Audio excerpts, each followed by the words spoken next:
seres queridos, tudo bem? E se eu perguntar qual foi o momento onde você sentiu mais vergonha na sua vida? Que situações que fazem você sentir vergonha? Será que você teria a coragem, a abertura de compartilhar aqui com a gente? Porque hoje nós vamos falar sobre a vergonha. Todos nós já passamos por momentos muito difíceis justamente por terem sido momentos onde nós tivemos que lidar com um sentimento de vergonha, que muitas vezes anda de mãos dadas ali com um sentimento de culpa, de humilhação, de constrangimento, de vulnerabilidade. E quem melhor para falar sobre vergonha e vulnerabilidade do que a nossa querida Brené Brown? Então eu já vou deixar para vocês a indicação desse livro que eu acho que todo mundo conhece, que foi aonde eu me baseei para fazer esse vídeo, e está tudo aqui. A Coragem de Ser Imperfeito, como aceitar a própria vulnerabilidade, vencer a vergonha e ousar ser quem você é. Então fica aqui a sugestão desse livro para quem quiser se aprofundar. E gente, vale lembrar que a gente vive numa sociedade onde existe uma série de pressupostos que nos ditam desde crianças quem nós devemos ser, o que nós devemos ser, como nós devemos ser e agir. Então, segundo as pesquisas feitas no livro, o que ainda causa mais vergonha no mundo feminino são muito das questões ainda conectadas às áreas da aparência, da imagem corporal, da maternidade, da velhice e outras, religião, traumas, vícios, rótulos, competência. E falando em competência, existe muito ainda a cobrança de que nós, mulheres, nós temos que parecer perfeitas, nós temos que fazer tudo com perfeição. E qualquer coisa menos que isso é vergonhoso. Se eu não dou conta do trabalho, se eu não dou conta da casa e dos filhos, isso provoca muita vergonha ainda no mundo das mulheres. Também o fato de nós sermos julgadas por outras mães pela maneira como nós educamos ou deixamos de educar nossos filhos, isso causa vergonha, segundo as pesquisas. O sentimento de nunca ser o bastante, seja em casa, seja no trabalho, seja na cama, seja na família, isso faz com que as mulheres lidem muito com o sentimento de vergonha. E outra questão também é para todo mundo, né? Eu acho ter exposto aquele lado nosso que a gente tenta esconder, aquele lado sombra nosso, um defeito nosso que de repente foi exposto às claras, né? Isso num primeiro momento já pode levar a gente para experienciar a vergonha. E falando nisso, gente, também quero trazer para vocês como que é triste ver como a vergonha vem sendo usada como um instrumento de gerenciamento na nossa sociedade, né? As crianças sofrendo bullying na escola ou provocando bullying na escola, isso acontece. No mundo corporativo também existe a questão da vergonha, né? São críticas assim ferozes que de repente são feitas em aberto, em vez de chamar a pessoa ali no privado e dar um feedback assertivo, como deve ser feito, né? Acontece muito. Também na nossa infância, todo mundo tem algum episódio ali de vergonha que fez com que mudasse a nossa maneira de encarar o mundo, né? De repente nós fomos censurados quando a gente tentava expressar a nossa alegria, a nossa opinião, e ouvimos que não éramos bons o bastante, ou riram da gente, ou censuraram porque acharam que era uma coisa inadequada de se expressar. Enfim, tudo isso é prova de que a vergonha ela vem sendo usada como uma ferramenta de gerenciamento e de controle.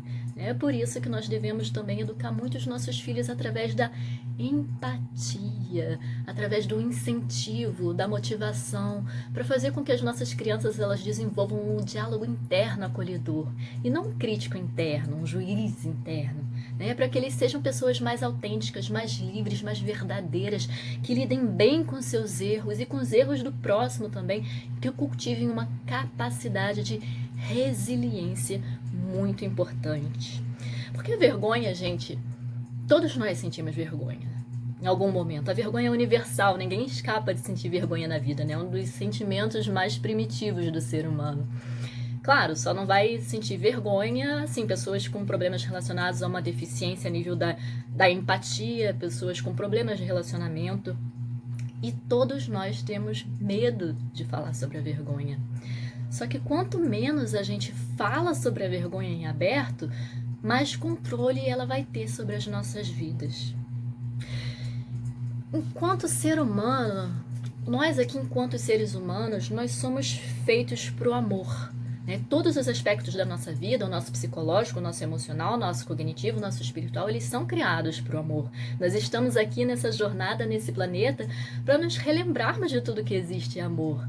Então, o amor, os relacionamentos, a aceitação, a inclusão, o pertencimento, eles são fundamentais para a nossa vida. É a conexão, o vínculo, que são o que dão sentido para a nossa existência aqui. Então, quando a gente sente vergonha, a gente sente medo de romper algum vínculo, a gente sente medo de perder aquilo que nos conecta, que nos une, porque nós somos todos um, né? E a gente tem medo, então, de que algo que a gente fez ou deixou de fazer, seja algo bobo, pequeno ou algo mais importante, com peso maior, nos torne indignos de pertencimento, indignos de nos relacionarmos com as pessoas, indignos do amor, né, gente? E é uma dor real, tá? É como se, de repente, a gente sentisse uma dor imensa de acreditar que nós somos, de alguma forma, defeituosos e, portanto, indignos de amor e de aceitação. E até... se você conhece um pouquinho do Eneagrama, né, eu venho estudando bastante isso, você pode ver como as dores, essas dores que a gente fala, moldam muito das nossas personalidades, dos nossos mecanismos de defesa. E a vergonha tem grande parte nisso, né? Eu sou um tipo 9, eu tenho sempre que me trabalhar para entender que a minha opinião importa, assim, que eu não preciso ter vergonha de me posicionar, eu não preciso ter vergonha de me expressar, de dizer aqui vim, de agir com assertividade, de defender o que é meu, o meu espaço. Agora, um perfil 1 que aprendeu que errar é uma coisa muito ruim, muito vergonhosa, que precisa fazer tudo sempre muito certinho ali para sobreviver, vai ter tanta vergonha de errar e vai ter vergonha de expressar a raiva, que vai desenvolver um crítico interno muito severo, muito rígido, é um perfil perfeccionista. E o tipo 8 também é a criança 8 que se defende do mundo, desenvolvendo uma couraça, um escudo protetor, porque aprendeu que o mundo é dos fortes, né? Quem dita as regras é que vale, né? E quem é vulnerável, quem é suscetível à vergonha, não tem muita vez. Então ele foge da vergonha, da vulnerabilidade a todo custo, através de uma armadura de fortão, né? Bom, enfim, não vamos entrar nisso agora, mas é só para ilustrar como essas dores do medo de não pertencer, de não estar em conexão, de não sermos o suficiente, que também podem surgir a partir da vergonha, estão relacionados muito com a formação das nossas personas, com a formação dos mecanismos de defesa do nosso ego. Então, como é que a gente faz, né, para lidar com tudo isso? Para lidar para lidar melhor com a nossa vergonha? Não é culpando alguém, não é fugindo, não é se escondendo dela, não é justificando os nossos erros, né? Os nossos deslizes, os nossos embaraços. A gente precisa desenvolver a nossa capacidade de autoaceitação e a nossa capacidade de resiliência, né? Que é a nossa capacidade de nos fortalecermos e de nos recuperarmos depois de um revés da vida. E essa resiliência, ela vem quando a gente sai do sentimento de vergonha e consegue vivenciar momentos de autoaceitação, momentos de empatia. E a empatia que é tão fundamental para que a gente saia de uma sociedade que usa a vergonha como controle, a gente precisa de uma sociedade mais empática, que compreenda mais o ponto de vista do nosso próximo, que acolhe mais, que motive mais. Gente, quantas pessoas tão cheias de potencial, elas estão se bloqueando de transbordar isso para o mundo por causa da vergonha. É a vergonha de si próprio, a vergonha perante os outros, enfim. Só que para a gente sair disso tudo, a gente precisa primeiro ser pessoas com educação emocional bem avançada, pessoas que conheçam bem a si mesmas, que acolham a si mesmas, que lidem bem com os seus próprios erros, com as suas próprias vergonhas, para que a gente possa, assim, ter maior facilidade de compreender não só o nosso mundo interno, mas o mundo interno do nosso próximo e saber o quanto dói passar por um momento doloroso de vergonha, que não é acolhido. Mas também saber que isso faz parte da vida, né? Então vamos lá, algumas dicas para a gente lidar com a vergonha.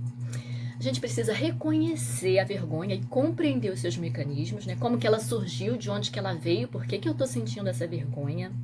A gente precisa praticar a consciência crítica, que crítica no sentido de analítica, né? No sentido de conseguir analisar, será que o contexto em que ocorre a minha vergonha é real, é meu? Tem a ver comigo, com aquilo que eu desejo ser? Ou será que tem a ver com o que eu suponho que os outros esperam de mim?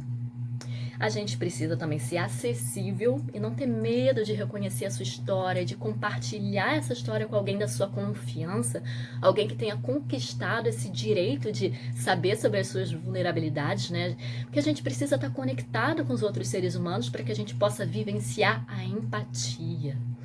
A gente precisa também falar da vergonha, não ter medo, não ter vergonha de falar sobre a vergonha. Você consegue partilhar isso com as pessoas?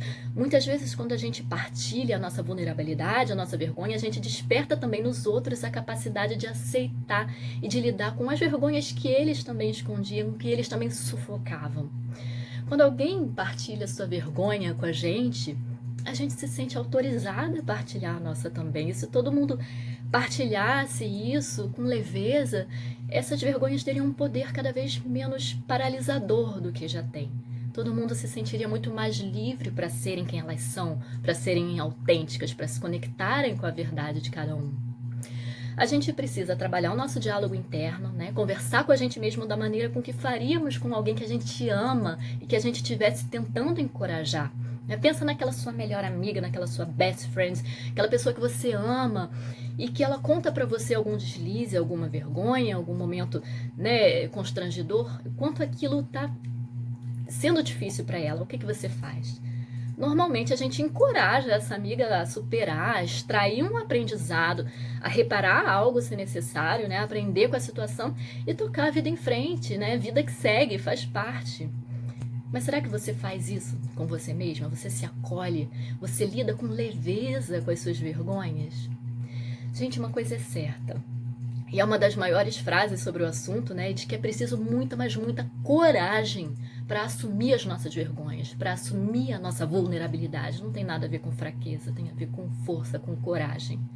E eu sempre digo, gente, nós estamos aqui nesse mundo para sermos inteiros, para sermos completos, para sermos autênticos, não para sermos perfeitos, né? Então, tanto os nossos atos louváveis, admiráveis, quanto os nossos atos que nos causam vergonha, que expõem as nossas vulnerabilidades, tudo isso compõe a integralidade de quem nós somos como seres humanos, né? Essa é a beleza, nós sermos inteiros, nós sermos autênticos, não perfeitos. Então, fica aqui a mensagem, gente. Trabalhem a sua autoaceitação através de um diálogo interno acolhedor, assertivo, amoroso, motivador. Trabalhe a sua empatia, a sua compreensão com os pontos de vergonha do seu próximo. Dê a força que você puder dar. E por que não felicitar essa pessoa por ter tido esse ato de bravura de admitir um momento de vergonha, de vulnerabilidade, e ajudá-la a extrair o aprendizado necessário e motivar essa pessoa a seguir em frente com mais verdade, né? Gente, eu espero que tenham curtido esse vídeo. Deixem aqui seus comentários, suas sugestões, compartilhe com seus amigos se você gostou, deixa aquele like que não custa nada para você e me ajuda tanto. Eu agradeço mais uma vez a presença de vocês aqui comigo e aguardo todo mundo na sexta-feira que vem. Mas enquanto isso, durante a semana vocês podem me acompanhar no meu blog ou no Instagram. Tá tudo aqui embaixo na descrição do vídeo para ficar fácil, tá bom? Então, um super beijo para todo mundo.